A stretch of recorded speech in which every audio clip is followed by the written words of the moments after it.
नमस्कार हरि प्रेमियों, माइंडफुल भक्ति चैनल में आपका स्वागत है।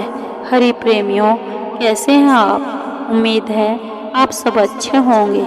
आइए आज का प्रसंग शुरू करते हैं। क्या आप जानते हैं सुलोचना किसकी बेटी थी? हरि प्रेमियों, वीडियो को अंत तक जरूर देखना।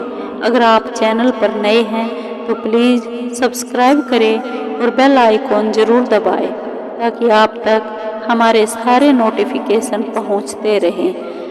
दोस्तों, आइए जानते हैं। रामायण में सुलोचना एक ऐसे पात्र का नाम है जो निर्भीक स्त्री के रूप में जानी जाती है।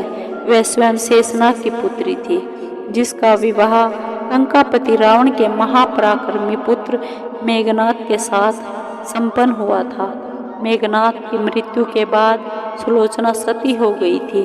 सुलोचना को प्रमिला के नाम से भी जाना जाता है। आज हम आपको सती सुलोचना के बारे में कुछ बताते हैं। इसके बारे में मान्यता है कि एक दिन जब माता पार्वती भगवान शिव के हाथ में सर्प को बांध रही थी तो वह ज़्यादा जोर से बंध गया, जिससे उसकी आँख से 2 आंसू की बूंदें गिर गई। इन 2 बूंदों से 2 कन्याओं का जन्म हुआ, जिसका नाम सुनैना, जो माता सीता की माँ हुई, वह सुलोचना पड़ा। इसमें से सुनैना का लालन पालन माता पार्वती की देखरेख में माता नर्मदा ने किया, जिसका विवाह राजा जनक से हो गया। तो वहीं सुलोचना का लालन पालन नागों के बीच हुआ, जिसका विवाह बाद में रावण पुत्र मेघनाद के साथ हुआ। चूँकि लक्ष्मण स्वयं शेषनाग के अवतार थे, वह सुलोचना एक नाग कन्या थी, इसलिए एक तरह से सुलोचना लक्ष्मण की पुत्री हुई। वे मेघनाद लक्ष्मण का दामाद। सुलोचना का नाम प्रमिला कैसे? मेघनाद काव्य में मेघनाद की पत्नी का नाम प्रमिला बताया गया है। चूँकि मेघनाद का एक ही विवाह हुआ था, इसलिए यह माना गया कि सुलोचना का ही एक नाम प्रमिला है। सुलोचना का नाम का अर्थ होता है जिसके नयन सुंदर हो। सुलोचना एक आकर्षक नेत्रों वाली स्त्री थी। सुलोचना का निर्भीक चरित्र सामने आता है। रामायण में सुलोचना का ज़्यादा उल्लेख नहीं है। उसका मुख्य उल्लेख मेघनाद के अंतिम बार युद्ध में जाते समय वह उसके वध के बाद मिलता है। जब मेघनाद तीसरी बार श्री राम के भाई लक्ष्मण से युद्ध करने जा रहा था, तब वह अंतिम बार अपने माता पिता व सुलोचना से मिलने आया था। वह अपने पिता रावण को समझाने आया था कि श्री राम नारायण का अवतार है तथा अब उसे माता सीता को उन्हें लौटा देना चाहिए, लेकिन रावण से उन्हें युद्ध भूमि में जाकर युद्ध करने का आदेश दिया।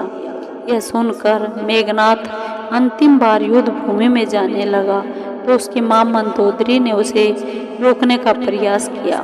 वह विलाप करने लगी। अपनी मां से मिलकर वह सुलोचना से मिलने में घबरा रहा था, क्योंकि उसे लग रहा था कि उसकी मां की ही भांति उसकी पत्नी सुलोचना भी उसे रोकने का प्रयास करेगी। उसके आश्चर्य का तब ठिकाना नहीं रहा जब उसने सुलोचना को एक निर्भीक स्त्री की भांति खड़े देखा, जिसकी आंख में एक भी आंसू नहीं था। सुलोचना यह जानती थी कि आज उसकी अपने पति के साथ अंतिम भेंट है तथा इसके बाद उनका वध हो जाएगा। फिर भी उसकी आंख में एक भी आंसू नहीं थी, ना ही मुख पर कोई डर। वह एक निडर महिला की भांति खड़ी थी, जिसे मेघनाद को युद्ध भूमि में वीरों की भांति युद्ध करने को कहा। यह देखकर मेघनाद को सुलोचना पर बहुत गर्व हुआ तथा वह तेज गति से युद्ध भूमि की ओर निकल पड़ा। सुलोचना का सती होना। इसके बाद मेघनाद का लक्ष्मण के हाथों वध हो गया। वह उसका एक हाथ सुलोचना के पास आ गिरा। उसे यह देखकर विश्वास नहीं हुआ तथा उसने युद्ध का सारा वृत्तांत उसे बताने को कहा। तब मेघनाद के कटे हुए हाथ ने सब लिखकर सुलोचना को युद्ध का सारा वृत्तांत सुना दिया। दूसरी ओर लंका में मेघनाथ का शरीर बिना मस्तक के पहुंचा था। यह देखकर रावण मंदोदरी सब बुरी तरह विलाप करने लगे। सुलोचना ने अपने ससुर रावण से जाकर कहा, वह अपने पति के शरीर के साथ सती होना चाहती है, लेकिन बिना मस्तक के वह सती नहीं हो सकती। रावण ने शत्रु से मेघनाथ का सिर मांगने से मना कर दिया, लेकिन सुलोचना को वहां जाने की अनुमति दे दी। इसके बाद सुलोचना अकेली श्री राम के पास गई। वह उनसे अपने पति का मस्तक मांगा। यह देखकर वानर राज सुग्रीव को आश्चर्य हुआ कि सुलोचना को कैसे पता चला कि मेघनाथ का मस्तक उनके पास है। यह सुनकर सुलोचना ने अपने पति के कटे हुए हाथ के द्वारा स्वयं को सारा वृत्तांत सुनाने की बात कही। यह सुनकर सुग्रीव को आश्चर्य हुआ तथा उसने सुलोचना से कहा कि यदि उसके अंदर इतनी ही शक्ति है तो वह मेघनाथ के कटे हुए सिर को हंसा कर दिखाए।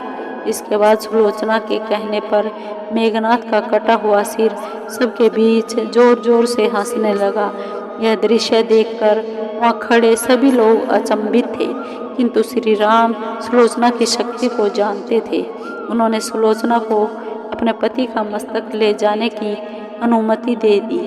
उसके अंतिम संस्कार के लिए एक दिन के युद्ध विराम की घोषणा की। इसके बाद समुद्र किनारे मेघनाथ के अंतिम संस्कार की तैयारी की गई। वह सुलोचना अपने पति के मस्तक को गोद में रखकर सती हो गई। हरि प्रेमियों, ये वीडियो आपको कैसी लगी? अगर आपको वीडियो अच्छी लगी हो तो लाइक कीजिए, शेयर कीजिए और कमेंट ज़रूर कीजिए। सब्सक्राइब कीजिए। धन्यवाद।